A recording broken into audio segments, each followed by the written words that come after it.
রাজনীতি করে। তাই তো আমাদের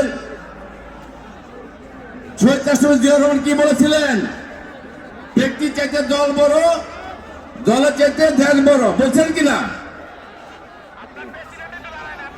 সংগ্রামী সাথীরা, আমি আপনাদেরকে রিকোয়েস্ট করে বলছি, আপনারা আমার ভাই, আপনারা আমার বন্ধু, আপনারা আমার জীবন।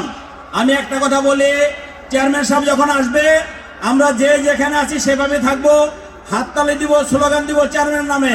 এর বেশি আমরা কিছু করব না, খেয়াল রাখতে হবে। এবং কেউ যাতে কোনো হুড়াহুড়ি না করি। কোনো কারণে চেয়ারম্যান সাহেব যদি আপনাদের সাথে হাত মিলাতে যায়, আপনারা সুন্দরভাবে হাত মিলাবেন, কিন্তু হাত টাইনে ধরে রাখবেন না। আবার হাত কোন রকম ছোঁয়া দিয়ে হাত ছেড়ে দিবেন। দয়া করে এই জিনিসটা খেয়াল রাখবেন। আমরা যে সুশৃঙ্খলতা নিয়ে এখন আছি, যে শৃঙ্খলা নিয়ে আছি, আমরা এইভাবে থাকবো। পিছনে আর একটু যদি বাম পাশে যা একটু বসেন, অনেক সুন্দর লাগবে। প্লিজ দয়া করে দেখেন একটু। ধন্যবাদ। আমি কি বলতেছিলাম, রাজনীতি তিন রকমের, ব্যক্তি রাজনীতি, দলের রাজনীতি, দেশের রাজনীতি। একমাত্র বিএনপি শুধু দেশের রাজনীতি করে। সেটা কিভাবে?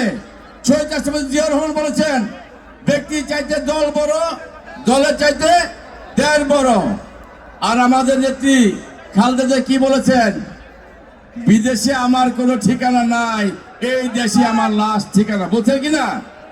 বলছে বিদেশে আমার বন্ধু আছে, বিদেশে আমার কোনো প্রভু নাই। বলছে কিনা? আর আমাদের প্রিয় নেতা বিএনপি চেয়ারম্যান জনাব তারেক রহমান কি বলেছেন, সবার আগে বাংলাদেশ।